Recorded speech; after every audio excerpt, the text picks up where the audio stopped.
Hello everyone, welcome to my channel Deepti दीपमवल। हमने NCERT Hindi grammar का वाक्य भेद, वाक्य परिवर्तन कर लिया था। अभी हम उपवाक्य करेंगे। उपवाक्य का हमने डेफिनेशन कर लिया था। अब हम चलिए जानते हैं कि उपवाक्य के कितने भेद होते हैं। उपवाक्य के दो भेद होते हैं, प्रधान उपवाक्य और आश्रित उपवाक्य। अब हम इसे देखेंगे कि अगर उपवाक्य को छांटने अगर आ जाता है एग्ज़ाम में तो आप कैसे करते हो। देखिए, जैसे कि यहाँ पे कुछ एग्जाम्पल्स हैं। अब एग्जाम्पल में देखिए क्या दिया है। ये तो पता चलेगा कि उपवाक्य के दो भेद होते हैं, प्रधान और आश्रित। तो अगर हमें ये कहा जाए कि सरल वाक्य में से उपवाक्य को छांटना हो कि किसमें कौन सा उपवाक्य है, तो राम मोहन के घर गया सरल वाक्य में एक ही क्रिया होती है, तो यहाँ पे कोई उपवाक्य नहीं बनेगा। जहाँ पे दो क्रियाएं होंगी वहीं पे उपवाक्य बनेगा। जहाँ पे छोटे छोटे वाक्य आते हैं वहाँ पे उपवाक्य बनता है।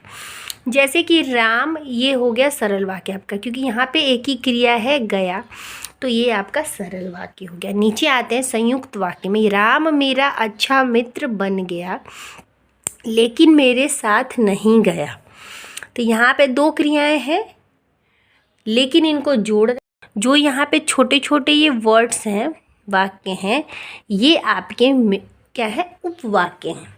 जो किसी सेंटेंस में जो छोटे छोटे वाक्य होते हैं वही उपवाक्य होते हैं। तो अब क्या बात है कि कौन सा प्रधान उपवाक्य है और कौन सा आश्रित उपवाक्य है। तो जैसे कि प्रधान उपवाक्य, तो अगर संयुक्त वाक्य जो आपका दिया रहेगा तो उसमें जो सबसे पहले आएगा वो आपका प्रधान उपवाक्य होगा और जो बाद में आएगा वो आपका जो दूसरा वाला क्रिया रहेगा वो आपका आश्रित रहेगा। यानी कि जो पहले आया, पहला क्रिया है वो प्रधान उपवाक्य होगा, जो दूसरा क्रिया है वो आपका आश्रित उपवाक्य होगा। तो संयुक्त वाक्य जो है हमें आसानी से पता चल गया। अगर हमें बोलना होगी इसमें से कौन सा प्रधान उपवाक्य और कौन सा आश्रित उपवाक्य है तो आप संयुक्त में आराम से बता दोगे। तो ये हमारा सरल में तो होता नहीं है उपवाक्य, संयुक्त में होता है तो पहला क्रिया प्रधान और दूसरा क्रिया आश्रित उपवाक्य होता है। अब हम चलते हैं मिश्रित की ओर। मिश्रित की ओर देखिए, सुशांत ने बताया कि कल छुट्टी रहेगी, तो यहाँ पे तो दो क्रिया होती है, हमने पहले पढ़ा था। तो यहाँ पे प्रधान कौन सा होगा और कौन सा आश्रित होगा। तो जो अब मिश्रित वाक्य है वो संयुक्त वाक्य की तरह इतना आसान नहीं है कि ईजिली आप बोल दोगे कि ये प्रधान होगा और ये आश्रित होगा। इसमें थोड़ा सा आपको ट्रिक लगाना पड़ेगा। जैसे कि मान लीजिए कि हमने आप पहले क्या सीखा था कि जो मिश्रित वाक्य होता है वो हमेशा उसमें की देखने को मिलेगा, चुकी देखने को मिलेगा, ज से स्टार्ट होने वाला होगा। तो ये सब जो है मिश्रित वाक्य के लक्षण है। ये देख के हमें पता चले कि ये मिश्रित वाक्य है। तो आपको एक चीज़ ध्यान देना है कि अगर कोई भी वाक्य की है, की से अगर पहले है और की के बाद है, की से जो पहले होगा प्रधान, की के जो बाद होगा उपवाक्य। तो यहाँ पे की है तो की के पहले वाला ये आपका प्रधान हो जाएगा और की के बाद वाला आश्रित हो जाएगा। इस तरह से चलिए एक और एग्जाम्पल देखते हैं। जैसे राम ने कहा कि कल छुट्टी रहेगी, तो देखिए राम ने कहा कल छुट्टी रहेगी, ये जो की है इसके पहले ये हमारा प्रधान हो गया और ये हमारा आश्रित हो गया। उसके बाद देखिए, मैंने उसे बताया कि मोहन ईमानदार है, तो ये आपका प्रधान हो गया, की से पहले आया और ये की के बाद आया, ये आपका आश्रित हो गया।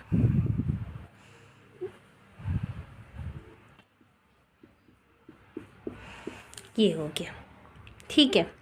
अब मान लीजिए कि यदि अगर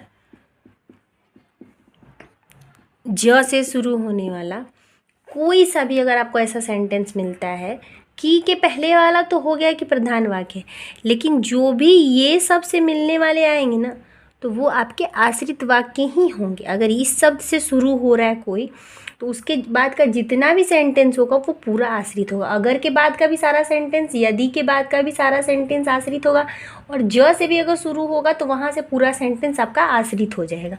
जैसे कि एग्जाम्पल देखिए, जैसे मान लीजिए, यह वही व्यक्ति है जिसने मुझे परेशान किया था। यह वही व्यक्ति, पहले उपवाक्यों को अलग करते हैं, जिसने मुझे परेशान किया था, तो ये आपका आश्रित हो जाएगा, ज से शुरू हो रहा है, और ये आपका प्रधान हो जाएगा।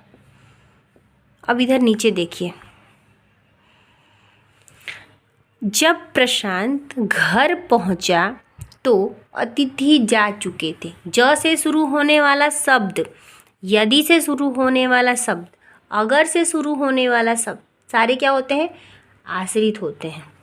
तो जब प्रशांत घर पहुंचा, एक उपवाक्य, तो अतिथि जा चुके थे। तो अब यहाँ पे क्या है? ये आपका आश्रित है। ये जो जब प्रशांत है, ये आपका आश्रित वाक्य है, ये आश्रित है, और ये आपका प्रधान वाक्य है। ठीक है, पहले ही बताया गया है, की के पहले जो आएगा वो प्रधान होगा, की के बाद जो आएगा वो आश्रित होगा। यदि अगर ज से शुरू होने वाला शब्द आपका आश्रित वाक्य होगा। अब यहाँ पे देखिए, यदि तुम घर आते, एक उपवाक्य हो गया, तो मैं भी आता, दूसरा उपवाक्य हो गया। तो इसमें आश्रित कौन सा है? आश्रित ये है, क्योंकि ये यदि से स्टार्ट हो रहा है। यदि से अगर स्टार्ट हो रहा है तो ये आपका आश्रित वाक्य है, और ये आपका प्रधान।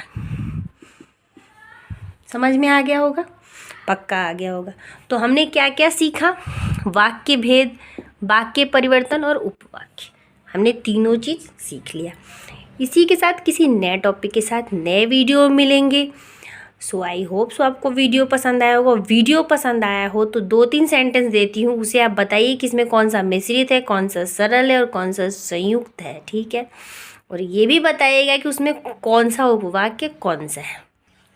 देखिए, हमने यहाँ पे दे दिया, श्याम पुस्तक पढ़ता है, श्याम पुस्तक पढ़ता है और राम क्रिकेट खेलता है। राम ने कहा कि रोहन क्रिकेट खेलता है।